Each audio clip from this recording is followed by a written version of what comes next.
자, 그러면 미칠 것 같지만 또 이렇게 아침 특강으로 정신줄 한번 잡아보겠습니다. 가볼까요? 문제.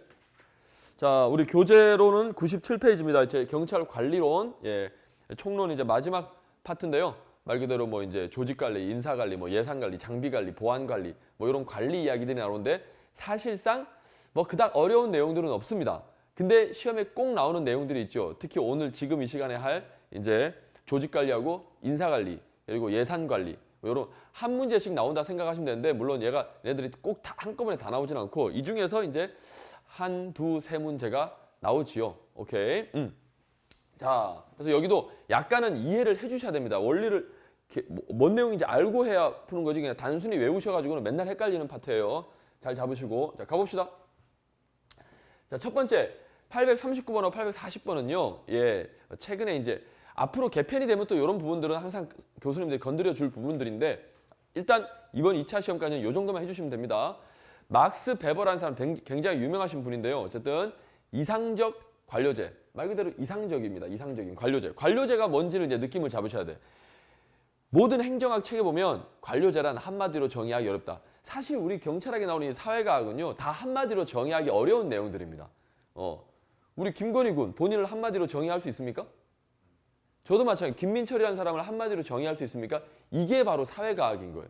근데 최대한 정의를 해보는 거예요. 오케이. 관료제란 뭐냐면 어쨌든 키워드가 두 개입니다. 그래서 키워드를 좀 잡으시는 게 좋아요. 개념 정리할 때는 시험 쪽으로는. 거대한 조직, 이런 큰 조직을 관리하는 어떤 방식이다라고 생각하시면 돼요. 근데 그 방식 중에 대표적인 특성이 들어가는 게 계층. 계층을 이루면서 거대한 조직을 관리한다는 겁니다. 오케이. 그게 이제 주 테마고요. 그런 관리하는 조직체의 여러 가지 운영 방식들이 있겠죠. 이걸 총합적으로 표현한 게 관료제라는 겁니다. 그러면 이제 일단 우리는 현실적인 예를 드는 게 제일 편하죠. 우리 공무원 조직, 관료제입니다. 일단 계층을 이루고 있죠. 그러면 현대 삼성도 어떻습니까? 계층을 이루고 있죠. 그리고 거대한 조직입니다. 복합적인. 다 관료제입니다. 됐나요? 오케이. 어떤 제자는 제도라고 생각하시면 됩니다. 그래서 그런 계층을 이루는 거대한 조직을 운영하는 제도. 그러면 자 여기서 나오는 거예요. 그런 거대한 조직을 운영하려면 기본적으로 어때요? 법에 의해서 지배되는 게 좋겠습니까? 어떤 관례는 어때요? 그냥 그때그때 융통성 발휘하는 거잖아요. 뭐 어떤 걸로 운영하는 게 더 합리적일까요? 법이죠, 법규. 오케이. 관례도 필요할 때도 있겠지만 기본적으로 이제 여기 이상적이란 말을 붙여줬죠. 이상적이란 말은 정말 이상. 법에 의해서 딱딱딱 되는 거. 그걸 요분이 주장하셨습니다. 그러니까 요것도 여러분들 항상 누가 어떤 이론을 주장했다 그러면 내 생각이 들어가면 안 되고 이 사람 생각을 우리가 배우는 거예요. 내 생각에는 이런 게 나을 것 같은데 왜 이런 거 안 들어가지? 그건 네 생각이고 지금 우리는 이분이 주장한 걸 배우는 거예요. 항상 자꾸 착각하시는 분들이 있습니다. 가끔. 오케이. 그래서 이분은 이상적인 관료제는 법규에서 법대로 딱딱딱 하는 게 제일 이상적이다라고 했습니다. 왜? 관례에 따르면 어때요? 사람마다 관례가 다를 수 있기 때문에 부딪힘이 생긴다. 그건 이상적이지 못하다라고 주장했습니다. 됐죠? 오케이. 그래서 구조적 특성에 관료는 그냥 해당 조직원을 생각하시면 됩니다. 우리 공무원 생각하시면 돼요. 공무원 조직이라면 공무원 생각하시면 되고 어쨌든 권한과 직무의 범위는 뭐에 의해서 규정되는 게 제일 명확하다? 법규. 됐죠? 법규는 그냥 법이라 생각하시면 됩니다. 법에 의한 규칙. 요 정도로 관례란 말 때문에 X. 이분이 그렇게 주장하셨어요. 자, 됐고 지금 한번 하면서 딱 외우시면 됩니다. 자, 막스 베버는 이상적 관료제 구조조직 구성원간 또는 직무수행 감정의 배제가 필요하다. 어때요? 법에 의해서 딱딱한다는 건 감정적으로 한다는 겁니까? 감정이 배제된다는 겁니까? 배제되는 거죠. 법대로 하는 거지. 그래서 감정 배제가 필요하다. 어때요? 개념을 딱 알면 이제 나머지가 연결이 되는 거예요. 부드럽게. 오케이. 그래서 이렇게 주장한 거 맞습니다. 됐죠? 자, 그럼 이제 계층제 넘어가겠습니다. 우리 조직, 그렇죠? 관리 기본적으로 5가지 원리가 있죠. 뭐 있습니까? 개통, 분, 명, 조. 오케이. 뭐 이건 앞글자 따서 이렇게 외우는데 요거는 앞 글자 따서 외우는 것도 필요합니다. 왜? 조직 구성의 원리 5가지 말해라. 이렇게 해가지고 그 5가지 제목을 물어보는 경우도 있기 때문에 자 그래서 개가 뭡니까? 개통분명조 해가지고 계층제. 예, 기본적으로 우리 조직을 그렇죠 운영하기 위한 기본 원리로서 계층제. 위아래를 나눈다는 겁니다. 근데 위아래 나누는 기준이 뭐다? 쭉 나오죠. 구성원의 임무를 책임과 난이도에 따라 높은 계층에 있을수록 책임이 많아지죠. 그래서 어떻습니까? 책임지고 물러나잖아요. 그리고 난이도 높은 직무로 갈수록 그렇죠.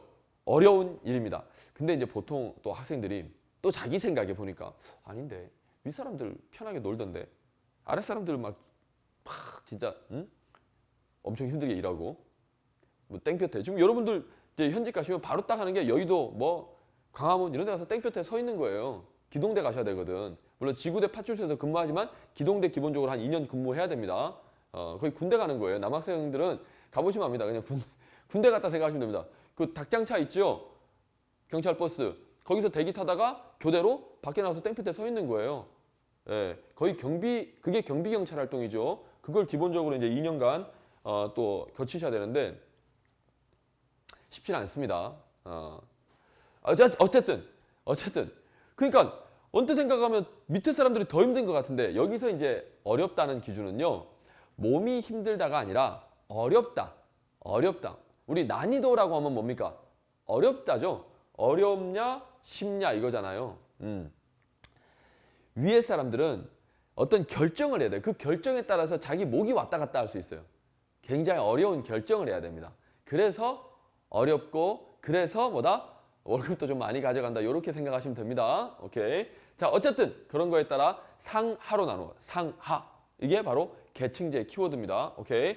자, 지휘 계통을 확립하고 조직의 업무 수행 활동과 질서와 통일을 기할 수 있는 장점이 있으면 여기까지 맞아요. 오케이. 근데 계층이 많아질수록 예, 그림으로 그려볼까요? 계층이 많아집니다. 그럼 어때요? 뭔가 의견을 올릴 때도 여기 한번 통과해야 되고 여기 통과. 어때요? 뭔가 이렇게 최종 결정될 때까지 시간이 많이 걸려요. 금방 결정됩니까? 시간이 많이 걸리죠. 그래서 효율성 면에서는 예, 좀 비효율적입니다.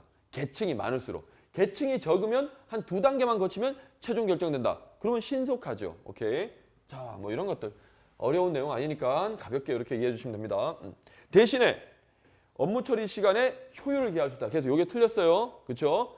업무 시간적으로는 효율성이 떨어집니다. 하지만 신중성 측면에는 계층이 많을수록 신중해지겠죠. 여러 번 결제 라인을 거치니까 여러 번 검토를 할 거 아니에요. 그렇죠? 그러니까 항상 사회과학은 꼭 어떤 제도가 무조건 좋다, 나쁘다 이렇게 판단하시는 거는 굉장히 위험한 생각. 그거는 이제 사회과학적인 생각이 아니에요.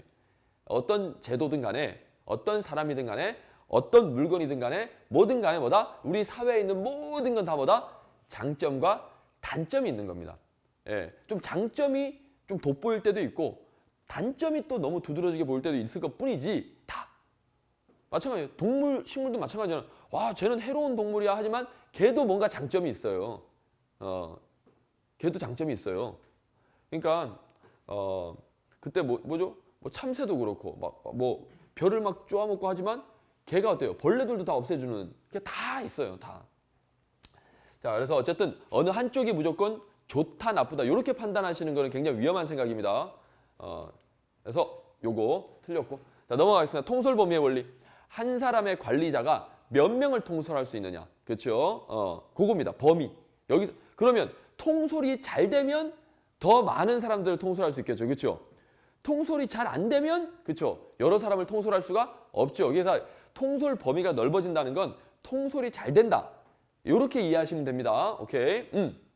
자, 그래서 통솔 범위 원리는 쭉 해서 원리로서 부하의 능력과 의욕, 경험 등의 수준이 높아질수록 부하, 예를 들어서 제가 상관이라고 하고 여기 여러분들이 제 부하라고 합시다. 여러분들이 능력이 엄청 좋아요. 똑똑해. 예. 그리고 의욕이 넘쳐요. 우와, 저 하겠습니다. 그럼 어때요? 제가 통솔하기가 쉬워요, 어려워요? 쉽죠. 대충 이야기해도 잘 알아들어. 이거 알지? 이러니까 다 알아. 자, 그럼 좀 더 빨리 할까? 예, 좋습니다. 예. 그럼 통솔이 너무너무 잘 되겠죠. 오케이. 범위 넓어집니다. 그리고 경험이 어때요? 수준이 높아요. 이미 예를 들어서 건희군 같이 필기 합격을 했던 사람이야. 그럼 어때요? 설명할 게 별로 없는 거예요. 쭉쭉쭉 나가는 거죠. 오케이. 그래서 통솔 범위가 축소된다, 넓어진다, 넓어진다. 예, 너무 쉽다, 그렇죠? 오케이. 반대로 지도자의 능력과 경험이 또 높아요. 그럼 어떻습니까? 그 또한 뭡니까? 통솔 범위가 넓어질 수가 있죠. 둘 다 수준이 높다. 그럼 더 넓어지겠죠. 이해하시겠습니까? 어느 한쪽이라도 경험 수준이나 높으면 어쨌든 통솔할 수 있는 능력이 많아지는 거니까. 자, 그리고 843번. 명령 통일의 원리는 조직 구성에 지시나 보고를 주고받는 과정에서 지시는 한 사람만이 해야 된다. 그 사람이 지시하고 그 사람한테 보고하고 한 사람이라는 게 포인트입니다. 명령 통일의 원리는 한 사람이라는 게 포인트예요. 자, 그래서 보고도 한 사람이 해야 되는 원리다. 그런데 한편 형식적으로 명령 통일의 원리를 적용할 경우, 자, 여기서 이제 형식적이란 말, 사실은 여러분들이 이제 이런 거 형식적으로 명령 통일의 원리를 적용할 경우, 이게 무슨 뜻일까요? 이 뜻을 이제 여러분들이 알고 풀어야 되는 거예요. 이 뜻이 뭘까요? 건희군, 이게 뭘 것 같습니까? 형식적으로 명령 통일의 원리를 적용할 경우. 막상 제가 이렇게 딱 표시하니까 와, 이런 문장이 있었나 하고 생소하죠. 의미가 있어요, 이게. 무슨 뜻일 것 같습니까? 형식적으로, 여러분도 한번 댓글 한번 올려주세요. 형식적으로 명령 통일의 원리를 적용한다. 이 뒤에 명령 통일의 원리뿐만 아니라 뭐든지 단어가 올 수 있습니다. 형식적으로 뭔가를 적용한다. 이게 무슨 의미일까요? 이 의미를 알아야지. 형식적으로 뭔가를 적용한다. 뭔가에는 뭐든지 다른 게 다 들어갈 수 있잖아요. 그렇죠? 건희군, 형식적으로 뭔가를 적용한다. 이게 뭘까요? 이게 무슨 의미일까요? 그냥 느낌상, 자기 느낌으로. 이런 뜻인 것 같다. 좋아요. 그래, 형식적으로란 말은요. 예, 법 규정대로 이런 뜻으로 바꿔 써도 됩니다. 예, 이게 뭐냐면 댓글이 올라왔나요? 댓글 안 올라오나요?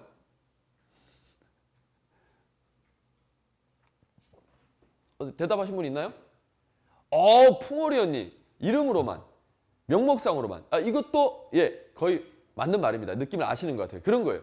우리가 원칙적으로 이것도 다 그래 뭐든지 우리가 한마디로 딱 정의하기는 어려워요. 근데 이 형식적으로는 느낌을 아셔야 된다는 거예요. 사실은 우리 법학도요. 나중에 이제 그러니까 이 이미지를 여러분 공부를 막 여러 가지를 배웁니다. 한 시간에. 근데 결국에는요. 그 한 시간에 배운 원리는 한두 가지밖에 없어요. 그래서 이미지로 뭔가 딱 이게 머리에 남아야 돼요. 사실은.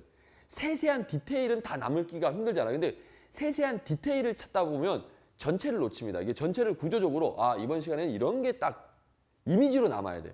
자, 어쨌든 형식적으로란 말은 뭐냐면 맞습니다. 뭐냐면 그냥 고지고대로 원칙적으로 뭐 법대로 규정대로 융통성 없이 무조건 그냥 고지고대로 들이대는 거예요. 형식적으로. 그 형식 딱 틀대로. 우리 틀딱이라고 하는 말 들어봤죠? 그거예요.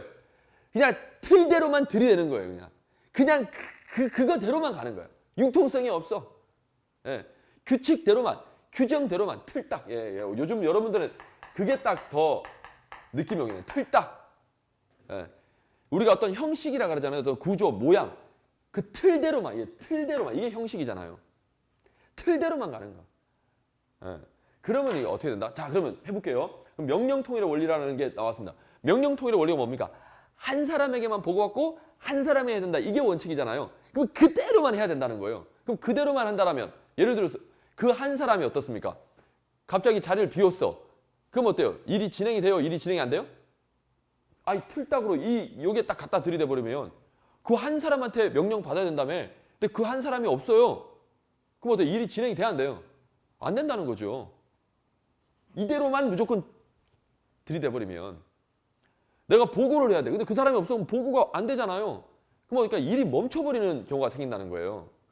그 사람이 없으면 그 사람 다음 사람한테 보고하면 되지. 그 사람이 없으면 다른 사람한테 명령 받으면 되지. 이런 어떤 대체제가 있으면 되잖아요. 근데 틀딱은 뭡니까? 대체를 해야 하나요? 그것만 하는 거예요. 틀딱은. 절대 다른 건 용납하지 않는 게 틀딱이에요. 틀딱. 오케이. 자, 느낌 오셨죠? 그런 의미입니다. 사실은 그래서 이제 우리가 개편이 되면 교수님들은 이런 문장들을 되게 사용하는 걸 되게 좋아해요.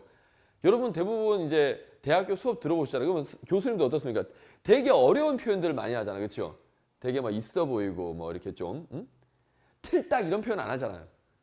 그러니까 막 되게 고급진 용어, 책에 나오는 단어들 그런 걸 사용한단 말이에요. 오케이. 자, 그래서 어쨌든 형식적으로 명령통의 원리를 적용할 경우 생길 수 있는 문제들이 생기겠죠? 네, 당연하죠. 융통성이 없는 거니까 이게 틀딱은. 그래서 보완할 수 있는 제도가 당연히 있어 없어요? 있죠. 없다 그래서 X. 오케이. 항상 우리 사람들은 또 똑똑하시기 때문에 전부 다 뭔가 문제가 생기는 것도 알게 되고 문제가 생기면 또 그거를 보완하려고 여러 가지를 만듭니다. 오케이. 그러니까 사실은 뒤에 것만 봐도 뭐 정답은 찾을 수 있지만 이런 문장들을 이제 정확하게 아셔야 여러분들이 정말 수준 있는. 오케이. 자, 넘어가겠습니다. 자, 844번. 조정과 통합의 원리는 조직의 목표 달성 과정에서 여러 단위 간의 충돌과 갈등을 방지하기 위해 질서 정연한 행동 통일을 기하는 원리로서. 예, 맞아요. 여기까지. 관리자의 리더십을 강화하거나 위원회 제도 등을 활용하여 조직 단위의 권한과 책임의 한계를 명확히 함으로써 제고될 수 있다. 예. 뭐가 틀렸습니까? 뭐가 틀렸습니까, 여기? 조정과 통합의 원리는 뭐예요? 어떤 리더가 뭐 분쟁이 갈등이 생겼을 때 조정을 하는 거잖아요. 그렇죠? 조정. 그렇죠? 답이 틀렸네요. 그렇죠? 844번. 오, 맞죠? 뭔가 이상해. 뭔가 이상했어요. 그래서 제가 쓱 답을 한번 봤어요. 틀린 게 없는 것 같은데. 자, 이거 옵니다. 바꿔주십시오, 과장님. 여기서는 여러분들한테 설명드릴 거는요. 이런 거죠. 이제 학생 중에 요거 질문합니다. 고난과 책임의 한계를 명확히 한다. 이게 무슨 뜻이지? 자, 이런 거죠. 어떤 사람들은 이제 고난에 욕심 있는 사람이죠. 내가 고난을 좀 많이 가지는 게 좋잖아요. 이거 어때요? 야, 이거 내가 할 일이야. 내 거야. 그러다 보면 어때요? 조직원들 간에 또 뭡니까? 갈등이 생깁니다. 문제가. 그럴 때 어떻다? 그 위에 있는 상급자가 야, 이거는 네가 하고 이거는 네가 해. 그러니까 이거는 네 고난, 이거는 네 고난. 그리고 이거는 그러니까 네 책임, 이거는 너 책임. 됐나요? 이런 걸 명확히 함으로써 어떻다? 갈등 생긴 거를 해결해 주는 거예요. 오케이? 그리고 관리자의 리더십을 강화하거나 내가 예를 들어서 회장님이 내가 경찰청장입니다. 그 밑에 있는 또 이제 관리자들이 있겠죠? 그 중간 관리자들한테 니네 이렇게 해야 된다. 이런 마음으로 부하들을 또 리더해야 된다. 뭐 그런 것도 교육하는 거예요. 이런 게 조정하는 거죠. 그리고 위원회 제도.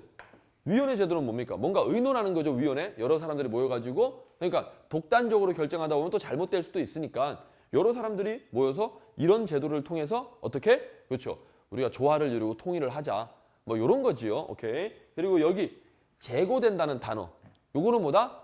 뭔가 우리가 의논을 해서 그렇죠. 합치된다. 됐죠? 고자가 생각하는 겁니다. 그러니까 여러 가지를 생각해 보는 그렇죠. 그런 계기가 될 수 있다라는 겁니다. 오케이.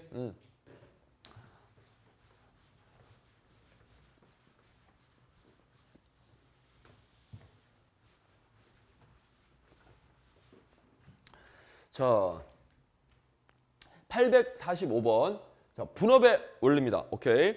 분업의 원리는 다수가 일을 함에 있어서 각자의 임무를 나눠 분명히 부과하고 협력을 하도록 하는 것으로 인간 능력의 한계를 극복해 업무를 효율적으로 수행하기 위한 것이다. 예, 다 맞는 말이죠. 근데 여기서 이제 굳이 설명을 드린다면 이 부분, 인간 능력의 한계를 극복하고 요게 왜 분업하고 연결될까요? 그렇죠, 그렇죠. 혼자서는 다 하기가 힘들죠. 그래서 뭐다? 나누면 훨씬 더 효율적으로. 오케이. 그래서 능력의 한계를 극복하는 겁니다. 맞는 말. 자, 그리고 846번. 둘 이상의 사람으로부터 지시나 명령을 받는 경우 서로 모순되는 지시가 나오고 이로 인해 집행하는 사람은 혼란을 겪게 되기 때문에 업무 수행의 혼선과 그로 인한 비능률을 막기 위해서 명령 통일의 원칙이 요구된다. 예, 맞습니다. 그렇죠? 그래서 사실은 저는 이제 제 수업 듣는 친구들은 다른 데서 이제 듣다가 갈아타신 분들이 이제 되게 많아요. 근데 이제 학생들 입장에서는 당연히 불안하잖아요. 갈아타긴 갈아타지만 그 전에 배웠던 것도 좀 놓치기가 그러니까 양쪽 다 이렇게 하시는 분들이 있어요. 이거는 좀 비추입니다. 왜냐하면 여기처럼 헷갈려요. 그러면 또 선생님들마다 짚어주는 포인트가 좀 다를 수도 있고 설명의 스타일이 또 다를 수 있기 때문에 여러분들이 아직 내공이 단단하지 않은 상태에서 어떻다? 이분은 이런 식으로 설명해. 이분은 이런 식으로. 사실은 어떤 똑같은 의미임에도 불구하고 아직 내공이 단단하지 않은 학생들 입장에서는 다르게 들릴 수 있거든요. 그러다 보면 오히려 정리가 안 되고 헷갈립니다. 그러니까 그런 말 있잖아요. 의심 나면 쓰지 말고, 그렇죠? 쓰기로 결정했다라면 의심하지 마라 하는 것처럼 하나를 가지고 쭉 밀어붙이는 게 훨씬 더 효율적이고 우리 시험은 그 정도면 됩니다. 뭔가 학문적으로 뭔가 시험을 보는 거라면 여러 가지 설명도 듣고 여러 가지 책을 보는 게 좋겠지만 객관식 시험에서는 그럴 필요까지는 없어요. 그냥 자기 스타일에 맞는 교재나 맞는 선생님 하나 딱 잡고 그냥 밀어붙이는 게 훨씬 더 확실합니다. 자, 그리고 847번입니다. 오케이. 847번 맞죠? 자, 명령통일의 원리란 조직 구성원 간의 지시나 보고를 주고받는 과정에서 지시는 한 사람에게 보고도 한 사람에게 된다. 예, 아까 했던 거랑 중복된 거네요. 그렇죠? 847번. 아, 그리고 846번에 그 뒤에 문장이 오타입니다. 그 세 번째 줄 끝에 보시면 이제 명령통일의 원칙이 요구된다고 뒤에 뭐 에 따라 뭐 이거는 지워버리세요. 이게 인쇄가 되면서 이게 대체 오타입니다. 오타. 자, 그거는 지워버리시면 되겠고 참고로 우리 카페에 이거 오타 올라간 거 다 정오표 올려드렸으니까 혹시 못 보신 분들은 참고해 주시고요. 자, 넘어가겠습니다. 848번. 명령통일의 원리에 따르면 관리자의 공백 등을 대비하여 아까 그랬잖아요. 형식적으로 명령통일의 원리를 적용할 경우에 어떻습니까? 문제가 많이 생긴다 그랬죠? 왜? 그 관리자가 없을 때 공백 상태일 때 일이 진행이 안 된다 그랬잖아요. 그래서 어떻다? 좀 융통성 있게 그렇죠? 대리하는 또는 위임. 만약에 내가 없을 때 고난 아예 위임을 해준다든지 유고관리자는 뭐 돌아가신 거예요. 만약에 자리를 비운 겁니다. 예. 그런 이 사람이 만약에 갑자기 죽었을 때 대체할 사람 이런 것들이 미리 사전에 지정되면 그렇죠 문제가 해결이 되겠죠. 예, 필요합니다. 자, 그리고 849번 명령통일의 원리에 따르면 상위직에 부여된 권한과 책임을 하위자에게 분담시키는 권한의 위임 제도를 적절히 활용하여 명령통일의 한계를 완화할 수 있다. 예, 똑같은 내용이죠. 예, 완화할 수 있죠. 예, 완화한다는 거 뭘 완화한다? 한계. 한계란 말은 문제라고 생각하시면 됩니다. 그런 문제를 완화해서 해결할 수 있다라는 거죠. 오케이. 850번 조정과 통합의 원리에 따르면 쭉 해서 조직구조 보상체계 인사제도 계산한 것 단기적 같은 뭐가 틀렸습니까? 단기적. 예, 단기적이 아니라 장기입니다. 여러분 여기 보시면 조직의 구조 여러분 조직 구조를 바꾸는 게 어때요? 단기간에 됩니까? 어느 한 부서만 이동해서는 뭐 예를 들어서 조직 구조를 지금 우리 국가경찰, 자치경찰 이런 구조 개선 막 하고 있잖아요. 검찰과 경찰, 그렇죠? 서로 뭐 권한에 대해서 어때요? 이게 하루아침에 되는 문제입니까? 수십 년간 이렇게 해왔는데 그걸 갑자기 바꾼다는 게 쉬운 건가요? 쉽지가 않죠. 그러니까 어떻다? 단기간에 할 문제가 아니에요. 그러니까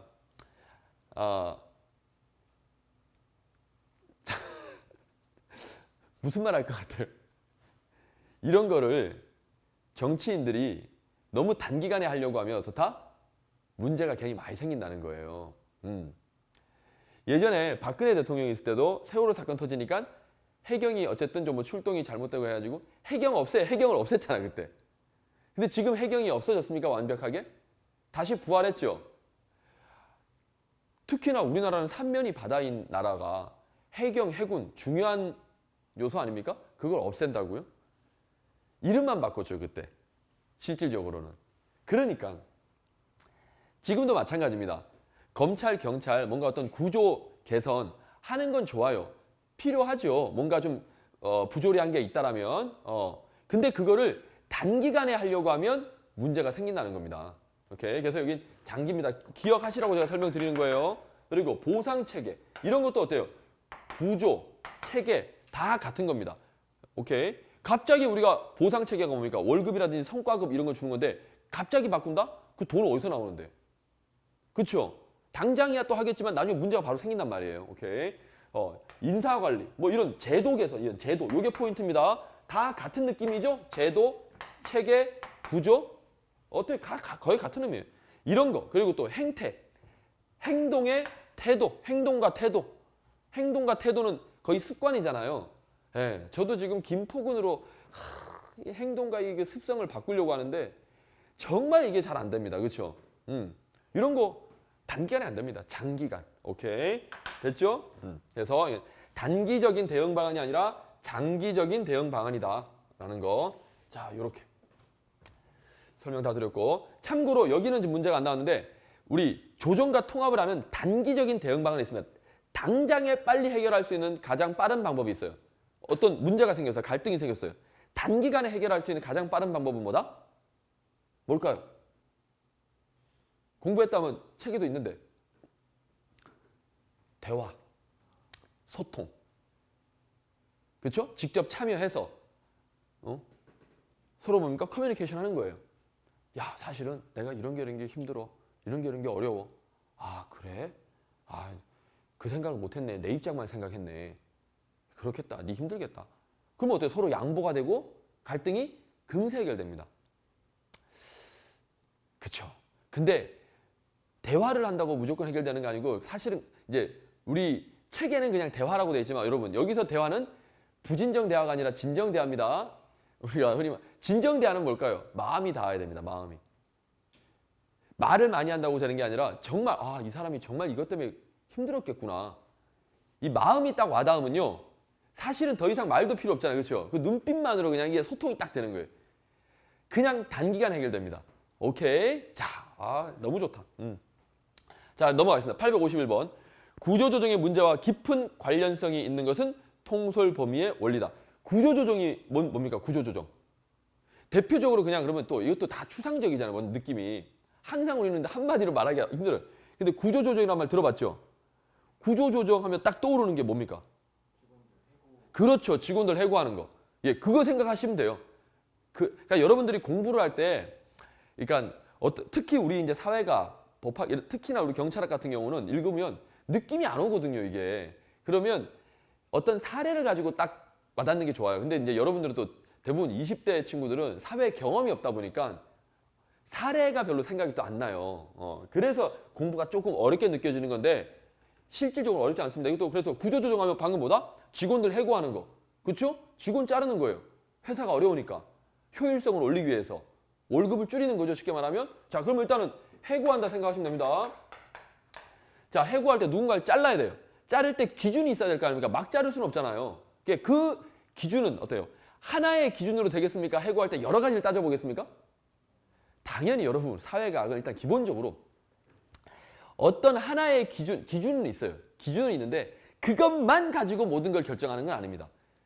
그게 가장 큰 기준이고 여러 가지를 다 따져봐서 그럴만 하면 하는 게 이제 가장 합리적인 거죠. 오케이? 그러니까 항상 종합적으로 검토한다라는 거를 머릿속에 두시기 바랍니다. 하지만 종합적으로 하는데 가장 큰 기준이 있더라라는 거예요. 그거 하나만 가지고 한다 이렇게 생각하시면 안 됩니다. 오케이? 그러니까 여러분들도 꼭 공부 아니더라도요. 그러니까 뭔가를 이제 앞으로 경찰관이 되셔서 현장에 가셔서 뭔가 결정을 계속 해야 되잖아요. 특히나 우리는 급박한 상황일 때 뭔가를 결정해야 되잖아요. 빠르게. 그럴 때 어떻다? 가장 큰 기준이 있어야 되고 그리고 이제 종합적으로 판단하는 거. 우리가 물건을 사도 가장 큰 기준. 우리 건희군은 자동차를 나중에 차 사고 싶잖아. 그렇죠? 본인이 차를 사는 가장 큰 기준이 뭡니까? 여러 가지가 있겠죠? 색깔, 디자인, 성능, 가격. 여러 가지 고려해야 돼, 고려 안 해야 돼? 고려해야죠. 마음 같아서는 뭐 슈퍼카 바로 사면 되겠지만 여러 가지 조건이 안 되잖아요.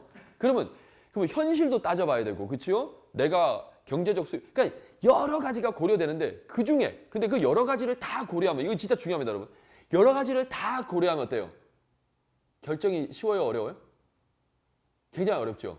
결정장애 생긴다고. 그래서 뭐다? 큰 기준이 또 하나 필요한 거예요. 본인은 여러 가지 고려 중에 가장 중요한 게 뭡니까, 그러면? 차를 산다고 딱 생각했을 때 일단 1번, 내가 1번으로 고려하는 거. 디자인? 예, 맞아요. 그러면 비슷비슷할 때는 여러 가지가 비슷할 때는 이제 디자인 마음에 드는 걸로 가시면 되는 거예요. 그래야 결정을 할 수 있거든. 잘못하면 결정장애 생겨요. 오케이. 자, 하여튼 이런 겁니다.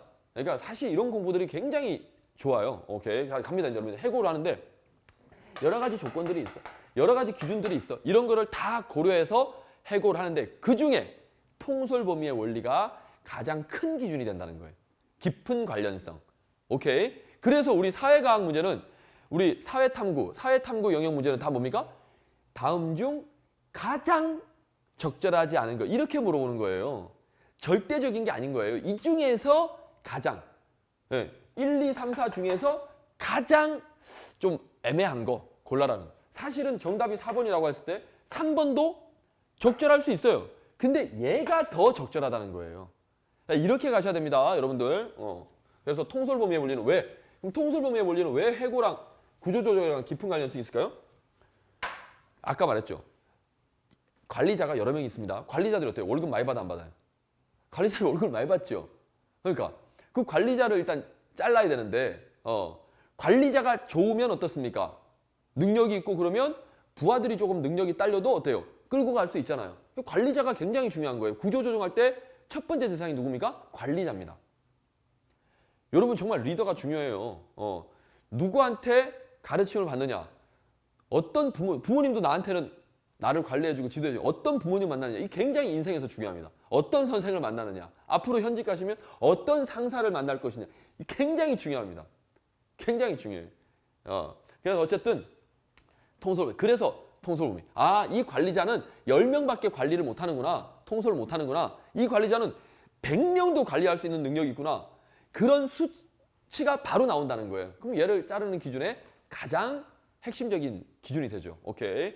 됐죠, 여러분들? 그냥 외우지 마시고 이제 생각해 보시면 물론 이거 말고도 어떻습니까? 뭐 아까 분업의 원리라든지 계층제의 원리라든지 뭐 이런 걸 다 고려하겠지요, 당연히. 분업의 원리를 고려한다면 어떻습니까? 어느 한 부서의 관리자를 다 자를 수는 없잖아요.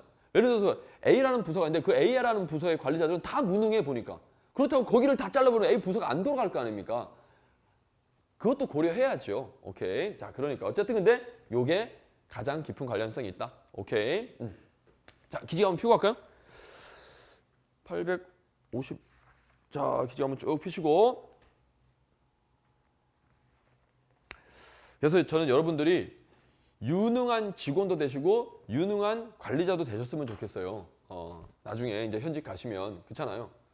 솔직히 우리 건희군은 현직 가시면 어디까지 내가 진급하고 싶어요? 여러분 잠깐 휴식. 어디까지 진급하고 싶어요? 경정? 이왕이면 총경까지 가십시오. 총경하면 이제 내가 그러잖아요. 김포경찰서장 하라고는. 비현실적인 거 아닙니다. 충분히 가능한 거예요. 물론 쉽다고는 안 했습니다. 어쨌든 그 정도 꿈을 가져보시고 할 수 있어요. 그러면 유능한 관리자가 되고 싶다라면 유능한 직원이 돼야 됩니다. 근데 유능한 직원은 어떤 직원이냐? 관리자의 마음을 헤아리는 직원. 그렇다고 눈치를 보라는 게 아니에요.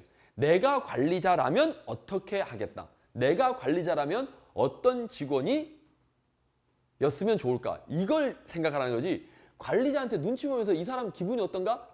이거는 아닙니다. 내가 관리자라면 직원이 이렇게 하는 때 되게 도움이 되겠다라는 그 기준으로 접근하시면 유능한 직원도 되고 인정받는 직원도 되고 유능한 관리자도 될 겁니다. 오케이. 자, 됐고. 자, 852번. 명령 통일의 원리에 따르면 조직 목적 수행을 위한 구성원의 임무를 책임과 난이도에 따라 상위로 하죠. 이거 똑같은 내용이네요. 그렇죠? 오케이. 자, 이거는 계층제지요. 오케이. 책임과 난이도 뒤에 문장이 다 똑같죠? 이런 식으로. 명령 통일은 항상 포인트가 뭐가 나와야 됩니까? 그렇죠. 한 사람. 한 사람에게. 그러니까 여러분들 여기도 맨날 헷갈리는 게 포인트를 딱 잡으셔야 됩니다. 명령 통일은 뭐다? 그 한 사람에게만 보고하고 그 한 사람에게만 명령받아라. 오케이. 여기 뭐예요? 책임과 난이도에 따라서 상위, 상위, 하위, 상하 이런 말 나오면 뭐다? 계층제. 오케이. 위, 아래, 위, 아래. 오케이. 자, 됐고. 그리고 853번입니다. 계층제는 조직의 경직화를 가져와 환경 변화에 대한 조직의 신축적 대응을 어렵게 한다. 경직화가 뭡니까? 경직화? 와, 경직됐어. 이거 뭐예요? 굳었다는 거지요? 딱딱하다는 겁니다. 그러니까 딱딱하니까 어때요? 융통성이 있어 없어요? 없어요. 예. 왜 그러면 계층제? 이거 맞는 말인데 왜 그럴까요? 우리 경찰 조직, 경찰청장님을 필두로 계층이 쫙 있습니다. 계층이 있으면요. 위로 올라가는 것도 사실 쉽지가 않고요. 예. 그 계층들끼리는 서로 통할지 모르지만 계층마다 생각은 어때요? 계층끼리 다른 계층과 다른 계층끼리는 어떻습니까? 갈등이 같은 계층끼리는 어때요? 아니, 서로 같은 계층에 있으니까 통하겠지. 근데 어때요? 요 계층과 그 위의 계층끼리는 어때요? 이건 어때요? 갈등이 생길 수밖에 없는 구조예요. 이들의 생각하고 이들의 생각이 어때요? 같을까요? 다를까요? 달라요. 우리 건익은 필압 해봤잖아. 그렇죠? 필압 하기 전에 본인의 생각과 필압 하고 났을 때 생각이 어때요? 다르죠? 완전 달라요. 보는 눈이 달라요. 오케이? 그러니까 어때요? 갈등이 생길 수밖에 없습니다. 오케이? 그러니까 이 모든 계층의 니즈가 다 다르겠죠. 이들 생각 다르고 이들 생각 다르고 이거를 다 맞추기에는 쉬워요, 어려워요? 어렵죠. 그러니까 어때요? 예를 들어서 우리 조직을 이렇게 개혁합시다라고 할 때 그렇게 했을 때 어떤 계층은 나 저거 좋은데? 라고도 할 수 있지만 어떤 계층은 나 저거 싫은데? 라고도 할 수 있는 거예요. 하나 제가 말씀드릴까요? 이번에 이제 수사권이 구조조정되면서 우리 경찰이 이제 수사권을 가지게 됐습니다. 그렇죠? 그러면 우리 경찰 조직이 이렇게 있으면 이 하위직, 최하위직에 있는 경찰관들은 일선의 경찰관들은 어때요? 우리 경찰이 수사권 가지는 거를 되게 좋아할까요? 별로 안 좋아할까요? 왜 안 좋아할 것 같습니까?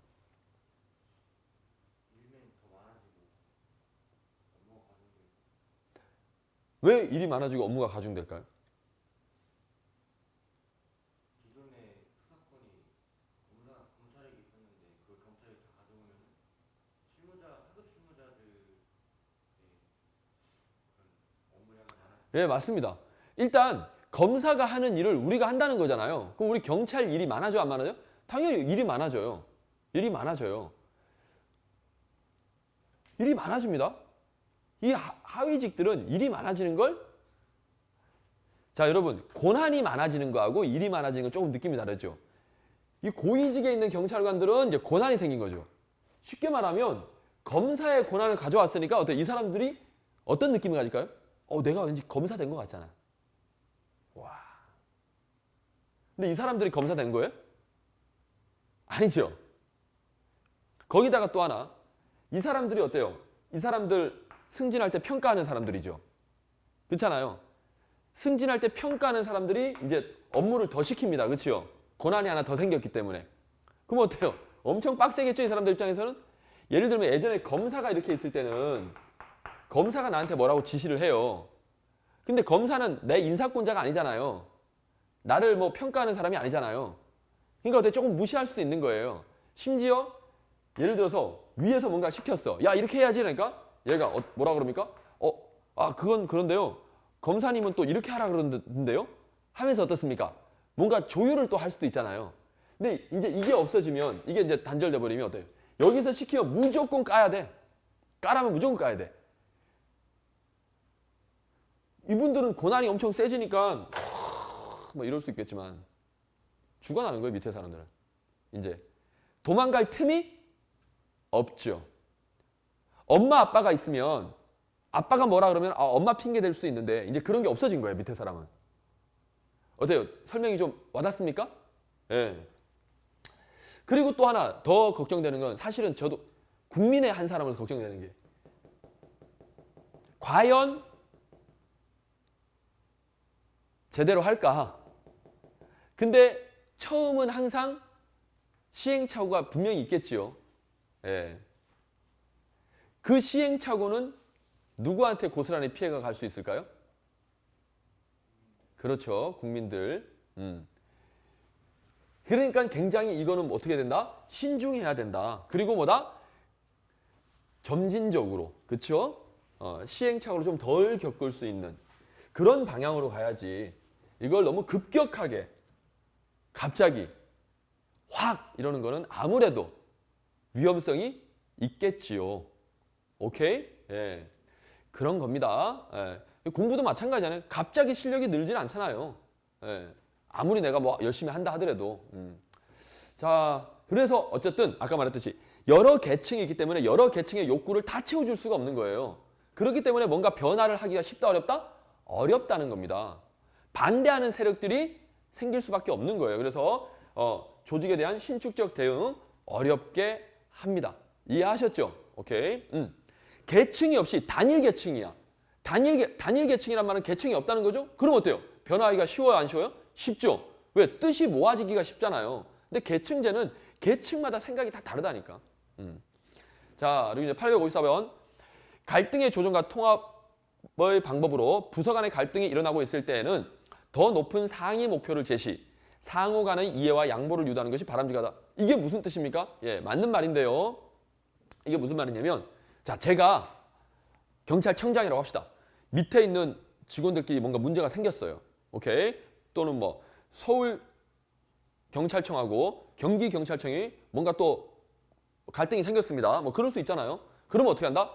경찰청장이 딱 나서가지고, 야, 우리의 목표는 국민을 위한 경찰이 되는 거야. 니네들끼리 이렇게 고난 싸움하면 되겠어? 우리는 더 높은 가치를 추구해야 돼.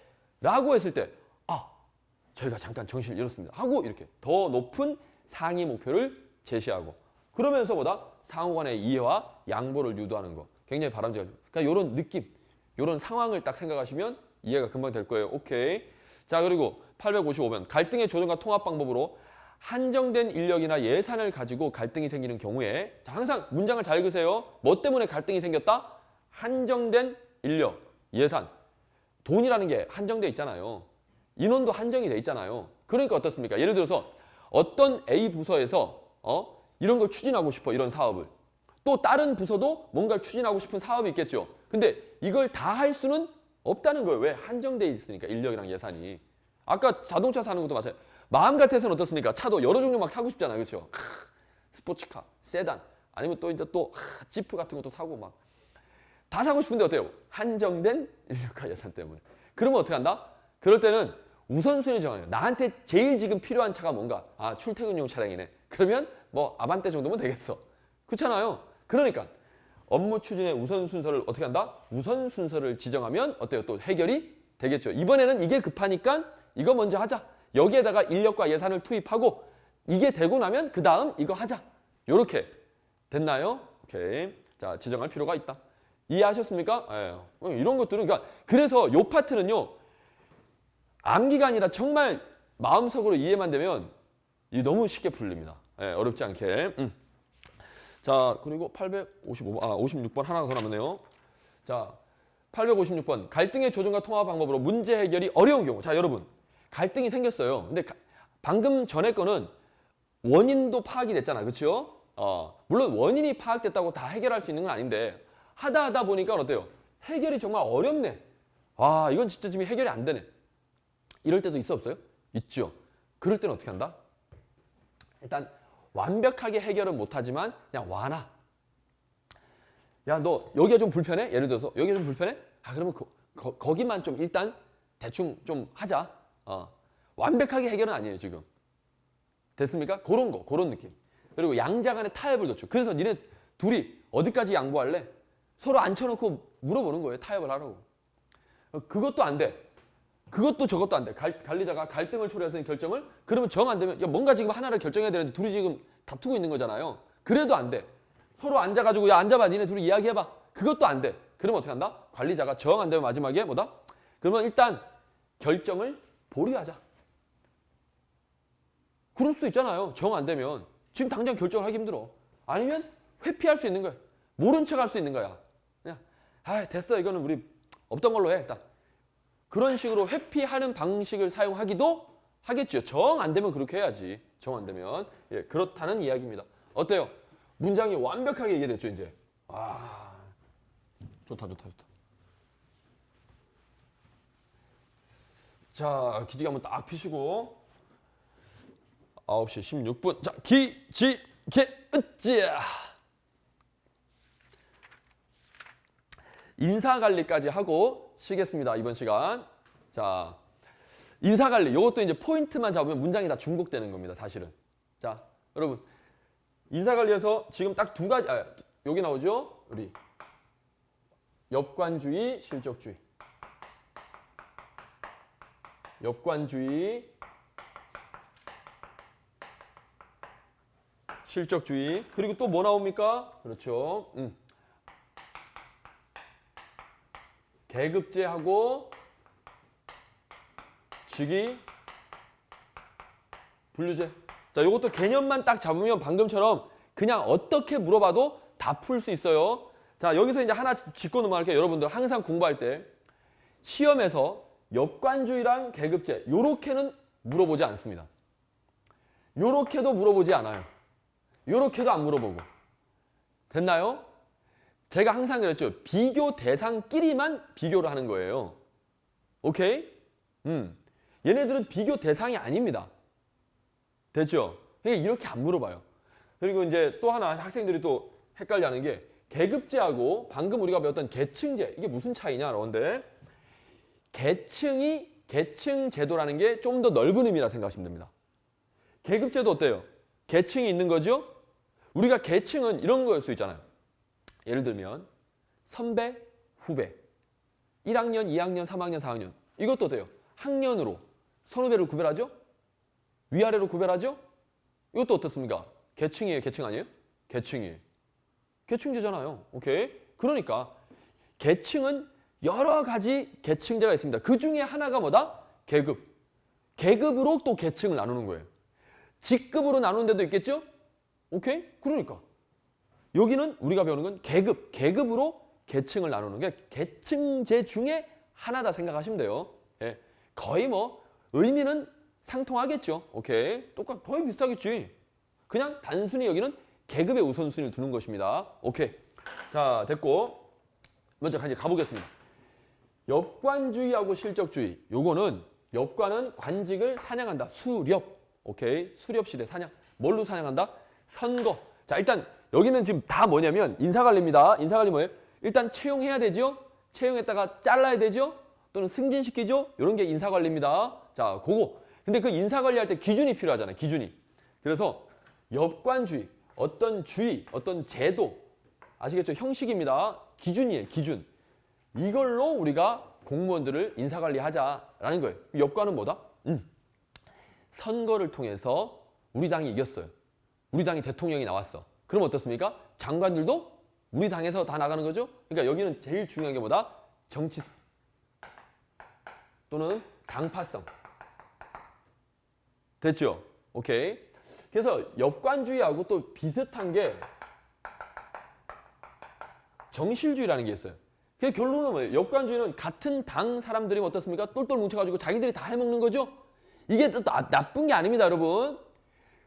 그렇게 하는 게 훨씬 더 효율적이다라고 해서 그런 제도를 만든 거예요. 그래서 지금 우리나라 엽관주의 해요, 안 해요? 하죠. 대통령 당선되고 만약에 이 당이 이겼으면 그 당에서 장관들 다 해먹잖아요. 오케이? 그게 나쁜 게 아닙니다. 그렇게 하는 게 효율적이다. 왜?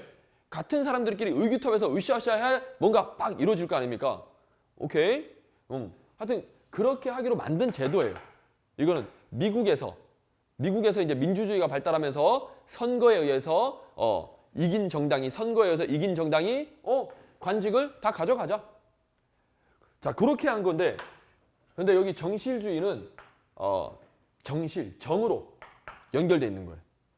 학연, 지연, 뭐 하여튼 뭐 요것도 어쨌든 요거랑 거의 비슷한 느낌이라 하시면 됩니다. 그래서 지금은 그냥 엽관주의라고 하면 그냥 이런 게 다 그냥 들어가 있다 생각하시면 돼요. 그래서 친한 사람들끼리.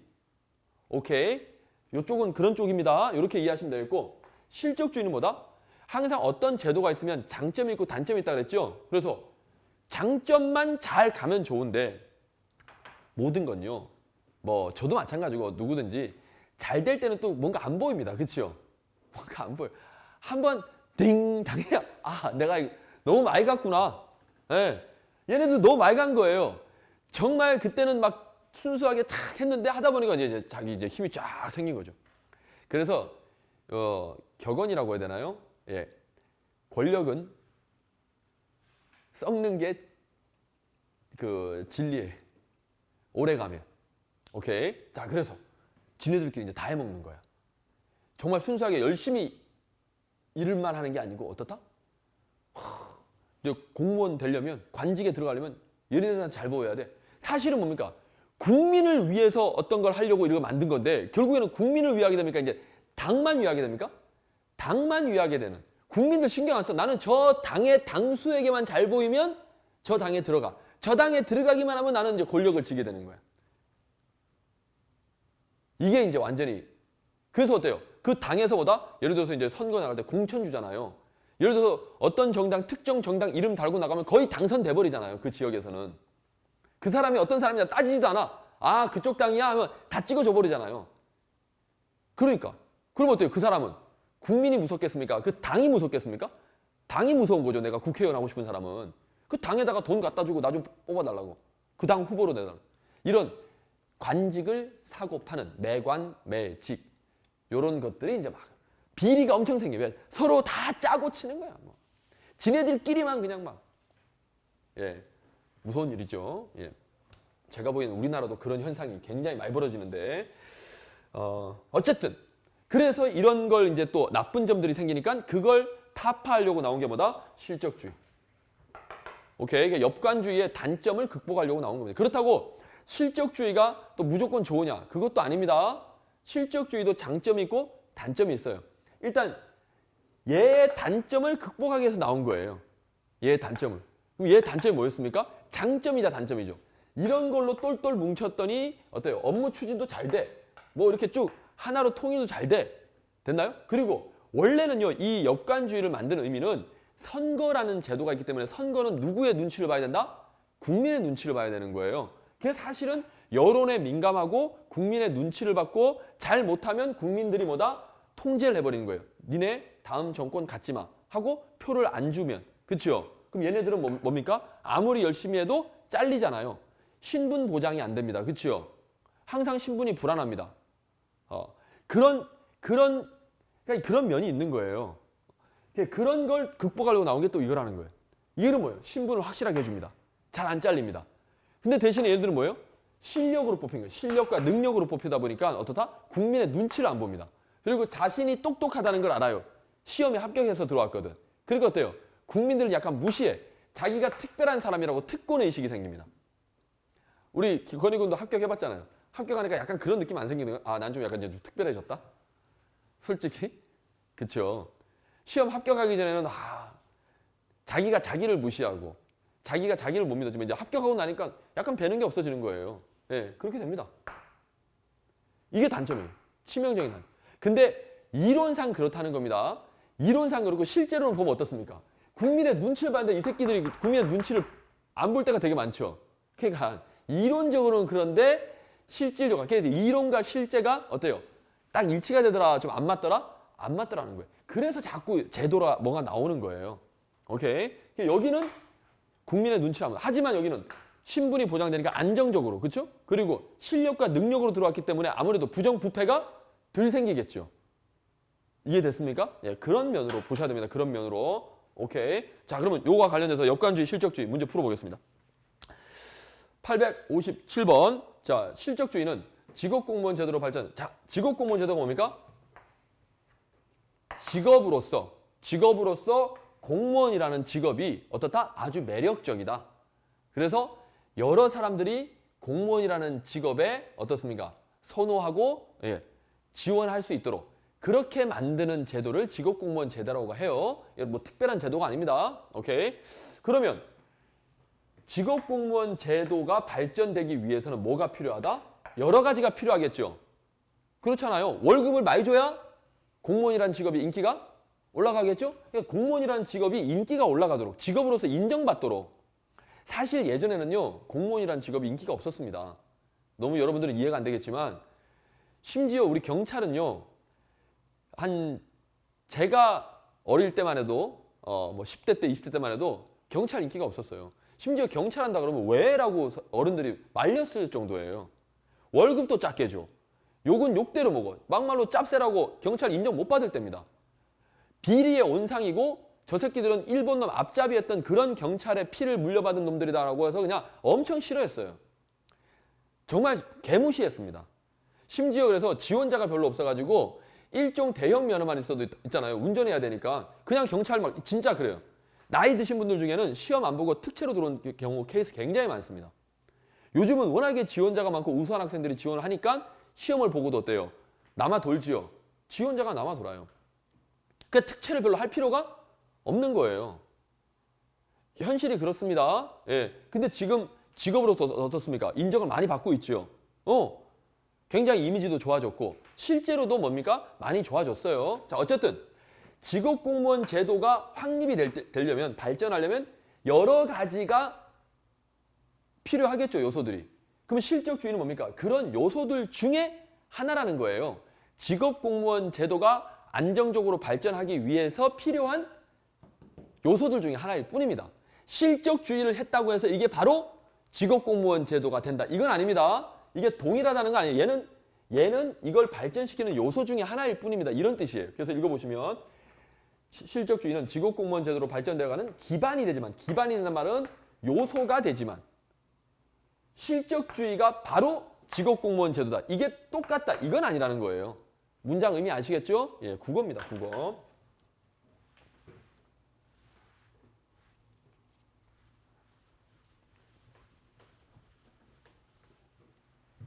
자, 됐죠? 이런 문장들 명확하게 딱 이해를 하시고, 그리고 경찰 직업공무원 제도는 행정의 안정성, 계속성, 독립성, 중립성 확보가 용이하다. 그렇죠.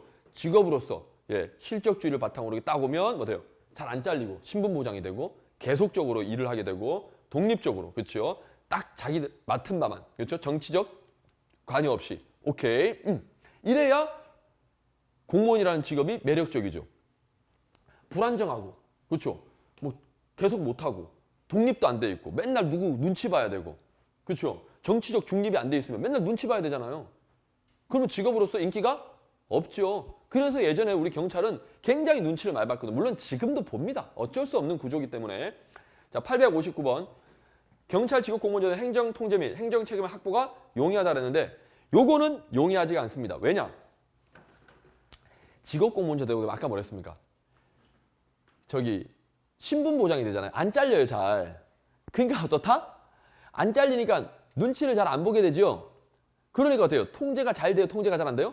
통제가 잘 안 되죠. 야, 너 딱 이러면 알겠습니다. 이게 돼야 통제가 되는데 안 되는 거예요, 이게. 책임. 왜? 잘 안 잘려요. 물론 징계는 먹죠. 징계는 먹을 수 있고 다 그런 것도 책임지는 건데 잘리지를 잘 안 해요. 웬만하면 잘 안 잘리는 거예요. 그래서 정말로 자기가 책임지고 딱 하는 그런 어때요? 공무원들이 거의 없죠. 제가 이번에 이거 제대로 안 되면 저 옷 벗고 나가겠습니다. 이게 완벽하게 책임지는 거잖아요. 이런 책임지는 공무원들이 거의 있어 없어요? 없죠. 근데 어때요? 역관주의는 어떻습니까? 옷 벗고 나가야 되잖아. 정치적으로 책임지잖아요. 물론 뭐 한다고 그러고 안 하는 새끼도 많지만. 오케이. 그런 의미입니다. 그런 의미. 자, 그리고 직업공무원제도는 젊은 인재의 채용을 위한 연령 제한으로. 연령 제한이 있죠. 아무래도 뭐다? 어린 사람들이 채용되기가 쉽고, 그렇죠? 나이 든 사람들은 아무래도 연령 제한에 걸려서 지원을 못하죠. 오케이. 그래서 기회 균등을 줘야 한다. 예, 그런 의미입니다. 물론 지금 40세까지지만 그러면 40살 넘은 사람들은 경찰 될 수가 없다는 소리잖아요. 그러니까 어쨌든 제한하는 겁니다. 자, 그리고 실적주의는 공무원의 임용 기준이 직무 수행 능력과 성적이다. 맞아요. 예, 정치성, 당파성, 학연 지연 이런 거 아닙니다. 자, 그리고 각국의 인사행정은 실적주의 여건주의가 적절히 조화됩니다. 그래서 아까 말했듯이 어느 하나가 너무 압도적으로 좋다 이게 아니에요. 항상 장단점이 있기 때문에 적절하게 조화롭게 합니다. 물론 주가 되는 게 있겠죠. 주가 되는 게. 뭐가 주가 됩니까? 우리나라는 실적주의가 주. 공무원들 생각해 보시면 어떻습니까? 시험 봐서 들어온 공무원들이 훨씬 많죠. 숫자적으로. 그러면 또 역관주의, 정치적인 어떤 인연으로 들어오는 공무원들도 있잖아요. 그러면 정치적으로 들어오는 공무원들은 하위직이 많을까요? 상위직이 많을까요? 상위직이 많죠. 우리 장관들 생각하시면 됩니다. 오케이? 하위직들은 단순한 업무들을 하고 어떤 결정하는 그런 내용들이 아니기 때문에 그냥 시험 봐서 들어오면 되고. 오케이? 자, 뭐 그래요. 그래서 실적주의를 주로 하고 역관주의 요소가 가미됐다. 요거 만약에 역관주의를 주로 하고 이렇게 나오면 당연히 X겠죠? 863번. 역관주의는 인사행정의 기준을 당파성과 정실. 여기서 정실은 뭐다? 예, 뭔가 서로 아는 걸로 엮인 거예요. 정으로 엮였다 생각하시면 됩니다. 제도로서 행정을 단순하게 요것도 행정을 단순하게 보아 누구나 수행할 수 있는 것으로 보기 때문에 맞는 말입니다. 이 무슨 뜻일까요? 행정이라는 이제 이게 일이잖아요. 일, 업무. 여러분 행정이라는 업무가 어려운 업무다, 단순한 업무다? 아니 여러분 경찰 생각해봐요. 지금 이제 여러분 경찰 가시면 지구대 파출소 가잖아요. 여러분이 아는 한도 내에서 지구대 파출소에서 일하는 업무들이 어떤 복잡한 업무입니까? 단순한 업무입니까? 단순한 업무예요. 단순한 업무. 행정은 단순하다. 예를 들면 여러분 여러분 구청이나 동사무소 가봤죠? 거기 업무들도 되게 복잡한 업무입니까? 다 단순한 업무예요. 자기 맡은 거 그냥 그것만 딱 해요. 어떤 직원은 맨날 등본만 띄워주잖아요. 그것이 버튼 하나만 누르면 나오는 건데 난 솔직히 그렇게까지 단순한 업무인데 그렇게까지 어려운 시험 봐서 들어가는 게 말이 안 되지 않습니까? 굉장히 말이 안 된다 봐요. 인력 낭비야, 인력 낭비. 그런 고급 인력들이 공부 엄청 피 터지게 2년, 3년 해가지고 결국 가서 하는 게 뭐예요? 그거 고등학교만 나와도 할 수 있지 않습니까? 아니 솔직히 이게 지금 그러니까 나라가 잘못되고 있는 거예요. 우수한 인재들이 해외로 진출하고 뭔가 창의적인 일을 해야 되는데 이거 하고 있는 거 버튼. 여기까지. 어쨌든 단순하게 모아서 누구나 수행할 수 있다. 이거 별 특별한 능력 필요 없다. 그냥 보통 사람이면 다 할 수 있다. 그러니까 어때요? 굳이 시험까지 봐서 어렵게 뽑을 필요 없다. 그냥 우리가 아는 사람, 우리 같은 당 사람 요거 시키면 된다는 거예요. 역관주의 입장에서는 뭐다? 이런 거예요. 행정 어렵지 않아. 그러니까 그러면 역관주의 입장에서는 행정이라는 이 업무가 전문성을 인정해 주는 걸까요? 전문성을 별로 인정 안 하는 걸까요? 전문성 인정 안 하는 거예요. 그게 뭐 전문이야? 그게 뭐라고? 장난해? 뭐 이런 거예요. 오케이? 반면에 실적주의는 뭡니까? 그 일 어려워. 전문성이 필요해. 라고 주장하겠죠. 됐나요? 이런 면에서. 자, 그리고 이제 뒤에 부분인데요. 법령에 저촉되지 않는 한 일체의 불이익을 받지 않는다. 이게 무슨 뜻이냐면 틀렸습니다. 왜 틀렸냐면 역관주의는 뭡니까? 선거에 의해서 내가 그렇죠. 당이 같다는 이유로 뽑힌 거예요. 근데 어때요? 우리 당이 정권을 잃었어. 대통령이 다른 당에서 나왔어. 그럼 어때요? 나 장관 계속합니까? 잘립니까? 잘리는 거죠? 그러니까 나는 열심히 했어. 법령에 저촉됨 없이 정말 열심히 똑바로 했지만 그래도 어떻습니까? 잘려 안 잘려요? 잘려요. 그러니까 신분상 불이익 받아 안 받아요? 받아요. 잘리는 게 가장 불이익이잖아요. 오케이. 그러니까 아무리 열심히 해도 법을 다 지켜서 해도 역관주의 입장에서는 잘릴 수 있습니다. 예, 그렇게 이해하시면 이 문장도 어렵지 않게. 사실 근데 우리 시험에서 역관주의, 실적주의는 거의 나온 적이 없습니다. 10년 동안 거의 나온 적이 없어요. 그런데 이번 2차 시험은 나올 가능성이 10년 중에서는 가장 높아졌다라고 보시면 됩니다. 왜? 이런 것들은 이해를 해야 되잖아요. 그러니까 교수님들은 이런 문제를 내고 싶어 하는 거예요. 오케이. 자, 그리고 실적주의 이것도 문장 이해하셔야 됩니다. 19세기 말 미국 등에서 아까 매간 매직은 무슨 주의에서 나온 문제였습니까? 부패. 역관주의에서 나온 거예요. 이런 등이 문제되어 대두되었고 문제되어 대두되어 이겁니다. 실적주의는 대두되었고 이렇게 연결되는 거예요. 요 가운데는 괄호를 묶으셔야 됩니다. 이렇게 읽으셔야 돼요. 그러니까 어때요? 매간 매직 공직 역관주의의 문제점이 그렇죠. 역관주의의 문제점이 나오니까 실적주의가 나오게 된 거죠. 역관주의가 문제가 없었으면 실적주의가 나올 필요가 없지요. 그 문장입니다. 그래서 19세기 말 실적주의가 나왔는데 19세기 말 어떤 일이 벌어졌다? 미국 등에서 이런 일이 벌어진 거예요. 미국은 역관주의를 창시한 나라라고 생각하셔도 됩니다. 오케이. 이걸 아주 잘 이용한 나라예요. 근데 결국에는 이제 이렇게 된 거죠. 자, 그래서 문장. 그래서 그러면 이제 실적주의입니다. 지금 여기서부터는 실적주의 입장이에요. 공직은 모든 국민에게 개방되며 누구나 지원할 수 있다. 근데 아까 역관주의는 누구나 지원할 수 없어요. 같은 당 사람이어야만 기회가 생깁니다. 오케이. 자, 근데 그 단점을 극복하겠다는 실적주의는 누구나 지원해. 개방. 그리고 어떠한 차별도 안 차별 없다. 네가 무슨 당이냐 이런 거 상관없어. 다 해주겠다. 됐나요? 그랬더니 이제 또 학생 중에 이것도 문제 잡더라고. 선생님 차별 있지 않습니까? 뭐 나이 제한도 있고 또는 뭐 지역 제한도 있을 수도 있고 여러분 그거는 우리가 말하는 차별은 뭐다? 절대적인 차별을 말하는 거예요. 인간적으로 차별하냐 이거지. 그런 거는 뭐예요? 합리적인 선에서 우리 제도상 필요하기 때문에 지역도 구분하고 어때요? 뽑는 인원도 차이가 날 수 있고 그런 차별을 말하는 게 아닙니다. 오케이. 자, 그러면 여기까지. 자, 864번까지가 실적주의와 역관주의 설명이었고 시간상 이제 1시간 됐네. 예, 쉬었다가 잠깐 쉬었다가 직위분류제 하고 예산관리까지 하면 딱 되겠네요 오늘. 예, 잠깐 쉬었다 합시다.